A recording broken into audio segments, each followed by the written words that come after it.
وقت ہو گیا ہے، اور یہ بات نہ تو نبی کو زیب دیتی ہے نہ دوسرے مومنوں کو کہ وہ مشرکوں کے لیے مغفرت کی دعا کریں، چاہے وہ رشتہ دار ہی کیوں نہ ہو، جبکہ ان پر یہ بات پوری طرح واضح ہو چکی ہے کہ وہ دوزخی لوگ ہیں۔ اس آیت کے شان نزول میں مفسرین نے حدیثوں کے حوالے سے یہ نقل کیا ہے کہ حضور پاک صلی اللہ علیہ وسلم نے بڑی کوشش فرمائی ابو طالب کے لیے، اور بلکہ ابو طالب کے بڑے آپ پر احسانات تھے۔ ظاہر ہے آپ تو بڑے احسان شناس شخص تھے۔ بھائی کہتے ہیں نا کہ اچھا انسان وہ ہے جو اپنے محسن کے احسان کو مانے۔ اچھا انسان وہ ہے، یہ جو ناقدرے ہوتے ہیں نا، آپ پر دنیا بھر کے احسانات کر جائے، چلو چھوڑو یار دیکھیں گے، یہ بڑے برے انسان ہوتے ہیں۔ اچھا انسان وہ ہے کہ جس نے اگر احسان کیا ہے تو اس احسان کو مانے سمجھے۔ حضرت صلی اللہ علیہ وسلم تو اس کی ایک عظیم پرتو تھے، تو آپ کو ابو طالب کی بڑی فکر رہتی تھی، آپ ابو طالب کے لیے دعا کرتے تھے۔ قرآن مجید کی اس آیت میں آپ کو منع کر دیا گیا، چنانچہ آپ نے اس کے بعد دعا کرنا چھوڑ دیا۔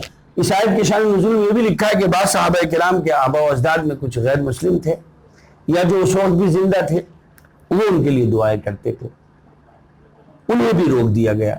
ان میں سے کچھ لوگوں نے یہ سمجھا کہ نہیں، ابراہیم نے تو دعا مانگی تھی، وما كان استغفار ابراہیم لابیہ الا موعدۃ وعدها ایاہ فلما تبین له انه عدو للہ تبرأ منہ ان ابراہیم لأوواہ حلیم۔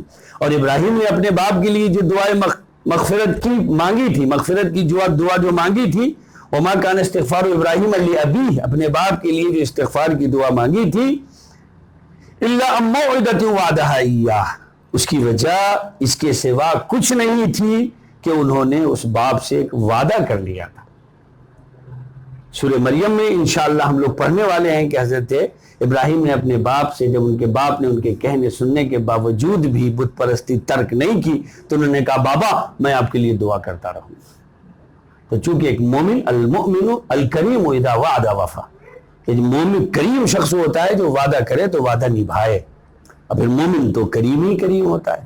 سیدنا حضرت ابراہیم اس کی وجہ سے دعا مانگتے تھے، لیکن جب اللہ تعالیٰ نے انہیں بتا دیا کہ یہ باپ کے لیے وہ کافر ہے، کافر کے لیے دعا مانگنا جسارت ہے، کہ اللہ نے تو اس کے مقدر میں کفر لکھ دیا ہے، اس کے لیے جہنم طے کر دیا ہے، اور آپ اللہ سے ضد کر رہے ہیں، اس لیے آپ دعا نہ مانگیں۔ تو جب اللہ تعالیٰ نے حضرت ابراہیم سے اس کو ممانعت کر دی تو حضرت ابراہیم نے بھی دعا مانگنا چھوڑ دیا۔ اللہ تعالیٰ صحابہ کرام پر کس قدر مہربان ہے، اور ان کی تربیت کس قدر گہرائی سے ہو رہی ہے، آپ اس آیت میں اس کا مشاہدہ کر سکتے ہیں کہ وہ بھی اس لیے دعا مانگتے تھے۔ ابھی پچھلی آیت میں ذکر آیا کہ ابراہیم دعا کرتے تھے تو قرآن نازل ہو گیا۔ بھائی ابراہیم بے شک دعا مانگتے تھے، وہ اس لیے مانگتے تھے، انہوں نے وعدہ کیا تھا، لیکن جب اللہ تعالیٰ نے انہیں بتا دیا کہ وہ باپ تمہارا جہنمی ہے اور اللہ کا فیصلہ ہے کہ وہ جہنمی رہے، تو انہوں نے دعا مانگنی چھوڑ دی۔ بعض کمزور روایتوں میں یہ ہے کہ ابراہیم علیہ السلام بہت دعا مانگتے تو اللہ تعالیٰ نے آزر کا جو ان کے باپ تھے ان کا انجام دکھلا دیا، تو وہ پخانے میں جو کیڑا بنتا ہے اس کیڑے کی شکل جب دکھلا دی تو حضرت ابراہیم اس دعا سے انہیں گھن آئی، اور پھر انہوں نے باپ کے لیے دعا کرنا چھوڑ دیا۔ لیکن یہ کسی صحیح روایت میں نہیں ہے، ضعیف روایتوں میں یہ بات آئی ہے۔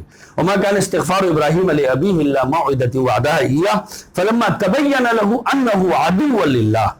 ہاں پھر جب ان پر یہ بات واضح ہو گئی کہ وہ اللہ کا دشمن ہے، جہنمی اللہ کا دشمن ہوتا ہے، کافر اللہ کا دشمن ہوتا ہے، تو جب یہ ان پر باور ہو گئی یہ بات، وہ جان گئے، تو اس سے تبرأ منہ، وہ اس سے دستبردار ہو گئے، پھر انہوں نے کبھی دعا نہیں کی۔ پھر قرآن نے ابراہیم کا نام لینے والوں کو بتایا ان ابراہیم لأواہ۔ ہاں حقیقت یہ ہے کہ ابراہیم بڑی آہیں بھرنے والے شخص تھے۔ جی ابراہیم کو تو رب سے خاص تعلق تھا، اور رب کے حکم و منشا کے خلاف کیسے سوچ سکتے تھے۔ وہ صحابہ کو درشایا بھی جا رہا ہے کہ آپ جو اللہ تعالیٰ کہہ دے اس کو مان لیں۔ ابھی ہمارے یہاں بھی اصرار ہے، ابو طالب کو کئی لوگ رضی اللہ عنہ کہتے ہیں، کئی لوگ حضرت کہتے ہیں، کئی لوگوں کو ان کا نام لینے میں ان کے کفر سے کفر کی طرف منسوب کرنے میں اس قدر حجاب ہے کہ کئی لوگ تب انہیں خواجہ کہنے لگے۔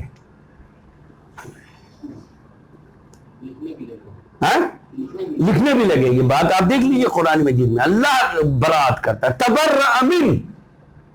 مسلم شریف کی پہلی حدیث ہے کہ حضور پاک صلی اللہ علیہ وسلم نے بے شک ابو طالب کے لیے دعا کیا، اور دعا آپ کی قبول ہوئی اس حد تک کہ کل جہنم میں صرف ان کو، مسلم کی روایت میں نے پڑھایا یہ حدیث، کہ ان کو جہنم کی جوتیاں پہنا دی جائیں گی۔ اور جہنم کی جوتیوں سے ان کے دماغ کھول رہے ہوں گے، لیکن سزا ہوگی۔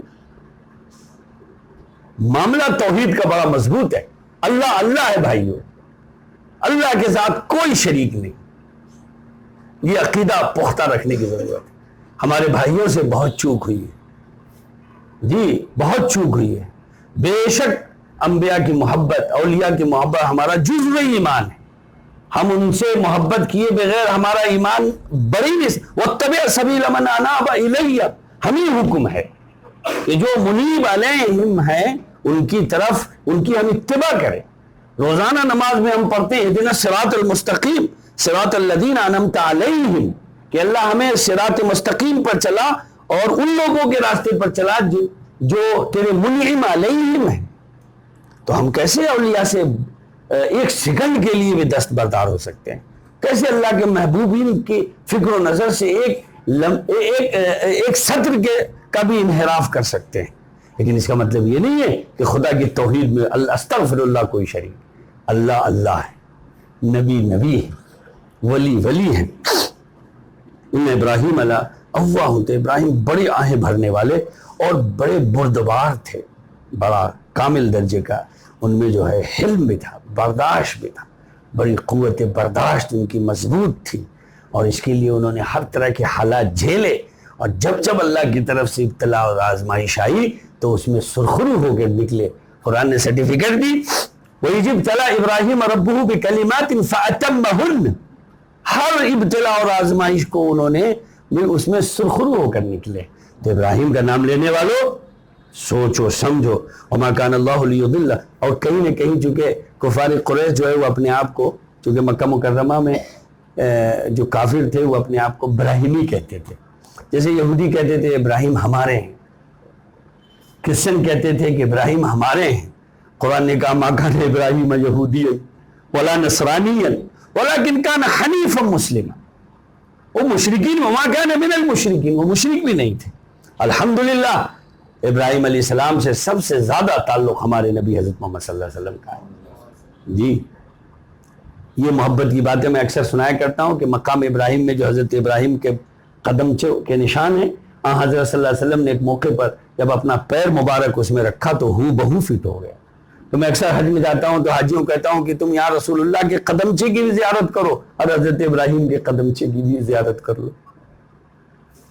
اور پھر آپ نے درود شریف میں اور پھر قرآن نے کہا وَسَمَّاكُمُ الْمُسْلِمِينَ، یہ تمہارا نام جو مسلمان ہے وہ ابراہیم نے رکھا ہے، ابراہیم کا رکھا۔ تو بہرحال یہ کہ ابراہیم بڑے حلیم ہیں۔ وَمَا كَانَ اللَّهُ لِيُضِلَّ قَوْمًا بَعْدَ إِذْ هَدَاهُمْ حَتَّى يُبَيِّنَ لَهُم مَّا يَتَّقُونَ إِنَّ اللَّهَ بِكُلِّ شَيْءٍ عَلِيمٌ، اور اللہ ایسا نہیں ہے کہ کسی قوم کو ہدایت دینے کے بعد گمراہ کر دے۔ ہاں یہ آیت بھائی بہت تشفی بخش ہے اور بہت زیادہ ڈرنے والی۔ وَمَا كَانَ اللَّهُ لِيُضِلَّ قَوْمًا بَعْدَ إِذْ هَدَاهُمْ حَتَّى يُبَيِّنَ لَهُم مَّا يَتَّقُونَ، جی اور اللہ ایسا نہیں ہے کہ کسی قوم کو ہدایت دینے کے بعد گمراہ کر دے جب تک کہ اس نے ان پر یہ بات واضح نہ کر دی ہو کہ انہیں کن باتوں سے بچنا ہے۔ اس لیے کل قیامت میں کوئی شخص، یاد رکھیے چاہے مولانا ہو یا غیر مولانا، آج بہت عام بات ہے کہہ دینا یہ تو مولانا لوگوں کا کام ہے۔ مولانا لوگوں کے باپ کا دین نہیں ہے، دین ہر مسلمان کا ہے۔ میں نہیں سمجھ سکا تھا، مولانا تھوڑی تھا میں، نہ، مسلمان ہونا سب پر فرض ہے۔ طلب العلم فریضہ علی کل مسلم، ہر مسلمان پر دین کا ضروری علم حاصل کرنا فرض ہے۔ ہاں مولانا لوگوں کی ذمہ داری ہے اس لیے کہ وہ واقفین ہیں، قرآن و حدیث ہیں تو لوگوں کو واقف کرائیں، ان کا ایک اپنی ذمہ داری ہے، لیکن ہر مومن کی یہ ذمہ داری ہے کہ وہ دین کی اساسی اور بنیادی باتوں کی معلومات حاصل کرے۔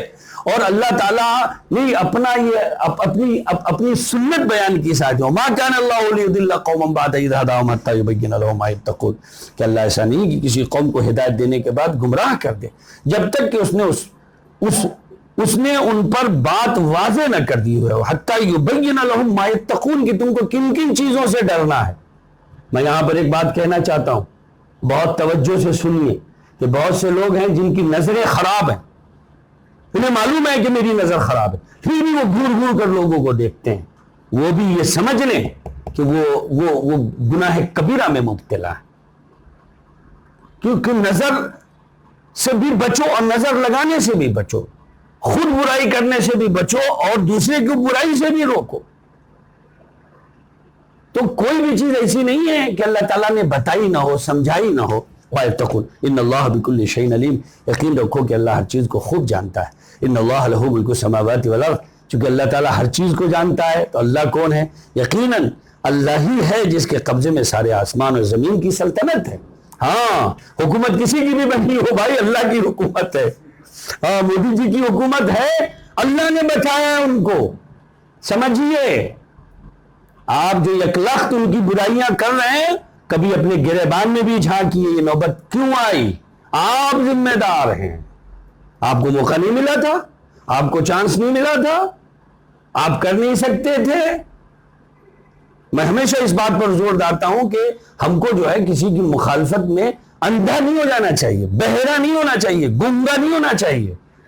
وَمَا تَسْقُطُ مِن وَرَقَةٍ إِلَّا يَعْلَمُهَا، درخت سے پتا بھی اللہ کے حکم کے بغیر نہیں گرتا، حکومتیں اللہ کی منشا کے خلاف بنتی ہیں۔